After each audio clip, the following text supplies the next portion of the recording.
Hola, bienvenidos de nuevo a Robótica Móvil, y en esta serie de lecciones veremos la dinámica de un vehículo y en específico veremos la dinámica de un vehículo aéreo. Entonces estudiaremos el movimiento de un cuadrirrotor y en este estudio pues veremos cómo es que afecta el movimiento de cada uno de estos rotores de acuerdo a la velocidad que tienen, cómo es que afecta a el desplazamiento de nuestro vehículo. Entonces espero pues sea bastante interesante, así que pues vamos a comenzar.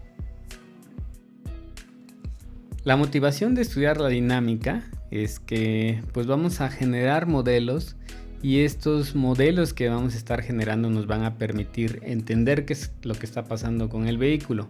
Una vez que entendamos qué es lo que está pasando con el vehículo, podemos plantear esquemas de control. Entonces, porque a final de cuentas eso es lo que nosotros queremos. Tenemos un robot y lo que queremos es poder comandarlo para que siga una determinada tarea, etcétera.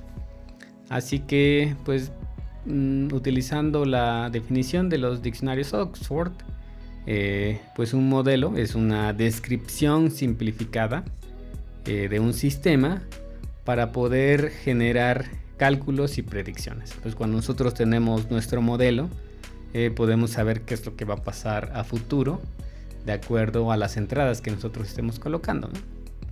Aquí hay que tomar en cuenta que pues es una descripción simplificada. Entonces, como estaremos viendo, hay diversas variables que podemos tomar en cuenta. Sin embargo, no podemos hacer un modelo completo de la realidad, ¿no? Sería, pues en realidad ha sido intratable, ¿no? Toda la realidad poderla modelar.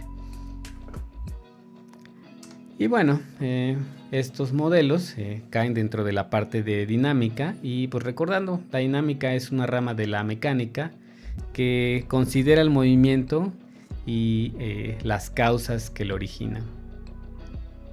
Por lo tanto, pues esas causas que originan el movimiento van a ser fuerzas que se van a aplicar a nuestro vehículo o que el mismo vehículo puede ejercer sobre el medio, por ejemplo sobre el aire o sobre otros objetos. La idea general es que nosotros podamos utilizar estos modelos para predecir cuál va a ser el movimiento del vehículo en determinadas situaciones. Desde el punto de vista de control, pues un buen modelo dinámico nos va a permitir ajustar las entradas adecuadas para obtener el comportamiento deseado, ¿no? Y eso ya lo veremos más adelante en las lecciones de control. En el caso del vehículo aéreo, pues hay diversas fuerzas, ¿no? que están interactuando con él. Por ejemplo, la gravedad, que es la que pues va a querer vencer el vehículo para poder desplazarse en el aire. Y pues hay otras fuerzas que él puede controlar, por ejemplo el empuje que ejerce con los rotores. Pero también hay otras fuerzas que son incluso difíciles de modelar. Por ejemplo, el drag que puede tener este vehículo, y drag en español sería como pues una especie de fuerza que detiene al vehículo, por ejemplo con el viento, ¿no? Entre más rápido vaya el vehículo, pues va a tener más drag, ¿no? Incluso estando en un estado de quietud, en donde pues tiene, digamos, cierta estabilidad, va a haber esas fuerzas, ¿no? Que el viento pues no es algo que pueda controlar el vehículo. Así que pues entonces vamos a entrar más en detalles de nuestro modelo para representar nuestro vehículo aéreo. Lo primero que vamos a ver es el modelado de un rotor, y con este modelado pues nos vamos a referir a las fuerzas que ejerce este rotor sobre el vehículo. Entonces vamos a poner aquí nuestro tema.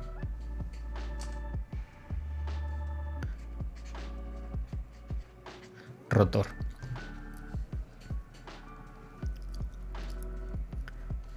Y entonces lo que vamos a entender por el rotor va a ser un motor que tenemos. Actualmente los motores que se utilizan son motores sin escobillas. Y bueno, a este motor sin escobillas se encuentra acoplada una propela. Entonces esta propela suponemos que está girando y al girar genera fuerzas. La primera fuerza que ejerce va a ser una fuerza de desplazamiento. Primero vamos a establecer los marcos de referencia en los que está trabajando este rotor. De forma general, cuando estamos estudiando vehículos aéreos, seguimos un marco de referencia NET. Voy a colocar por acá NET, y este marco de referencia significa North, East, Down. Entonces, en este marco de referencia suponemos que el X está hacia el norte, que el Y está hacia el este y que el Z está apuntando hacia abajo o hacia el centro de la Tierra. Entonces, siguiendo esta convención que la vamos a ver repetidamente en vehículos aéreos, lo que tendríamos es que pues nuestro rotor tendría como eje Z hacia abajo y tendría como eje X hacia un lado. Si seguimos la convención que tenemos de mano derecha, lo que veríamos es que el Y queda viendo hacia nosotros. Entonces vamos a representarlo aquí con un circulito. El Y que queda viendo hacia nosotros. Entonces tenemos este marco de referencia que representa o en el que se enmarca nuestro rotor.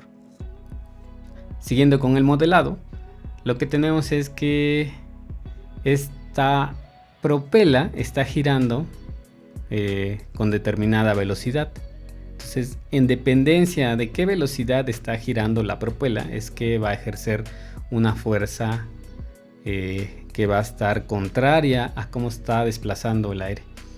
Pues voy a ponerlo aquí en azul. Y entonces lo que tendríamos es que pues este rotor genera una fuerza F, empuje,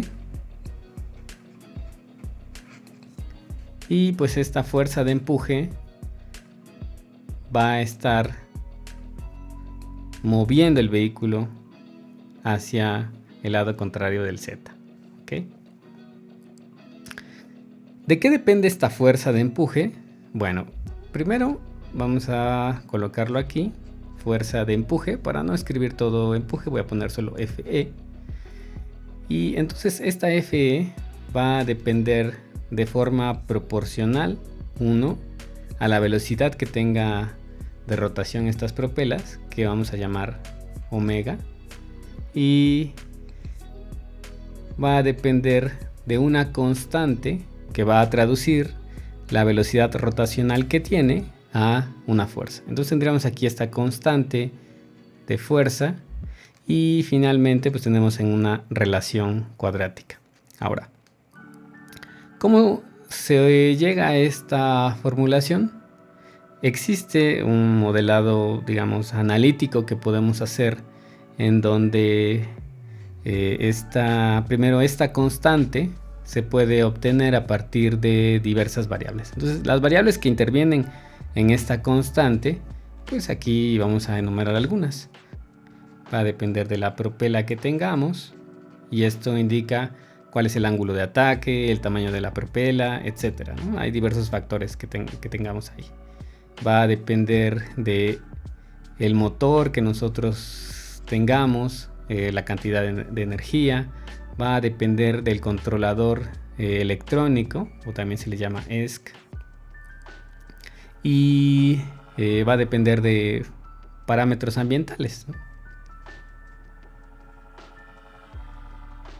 Por ejemplo, en los parámetros ambientales puede entrar la densidad del viento, puede entrar la temperatura del viento, etcétera, ¿no? Entonces podemos ver que hay diversos factores que nosotros podemos modelar para obtener cuál es la fuerza que estamos obteniendo a partir de la velocidad de rotación de esta propela.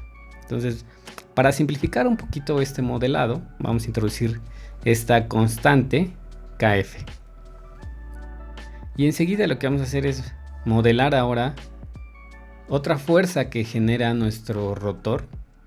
Y no es de empuje, sino es una fuerza de torsión que está generando este rotor. Entonces ahora vamos a dibujar nuestro rotor aquí y vamos a colocar su propela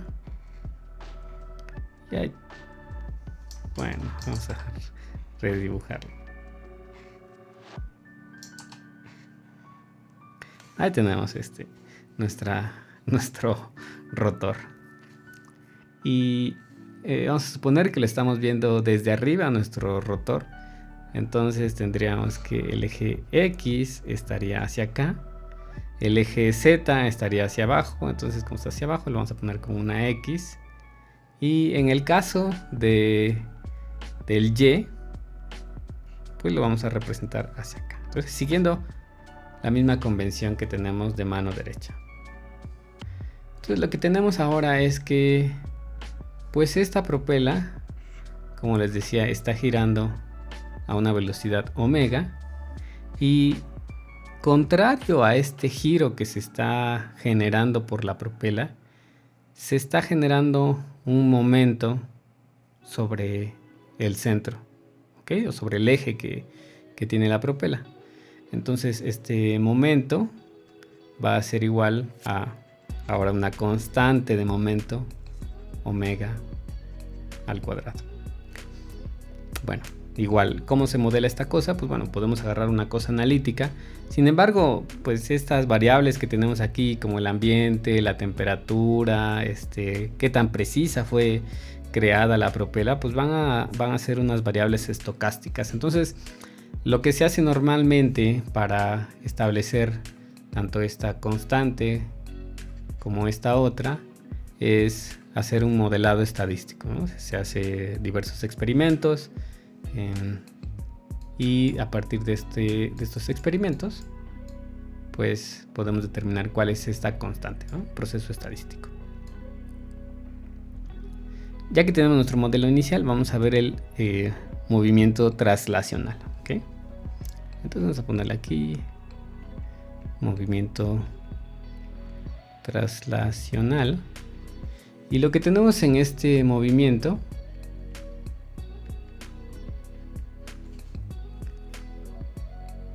es que la fuerza va a generar un desplazamiento.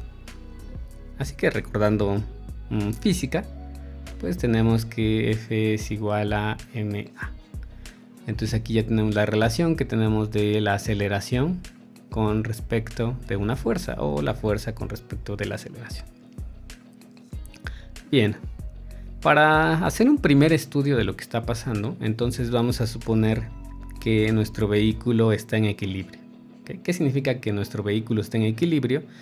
Significa que no hay movimiento, y ese no hay movimiento se debe a que todas las fuerzas que actúan sobre este rotor dan una suma de cero. Entonces pues también sabemos que en el caso de un equilibrio traslacional, aquí vamos a poner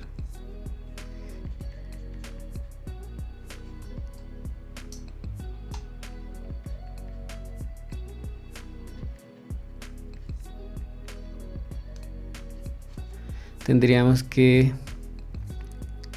la sumatoria de todas las fuerzas que interactúan es igual a cero.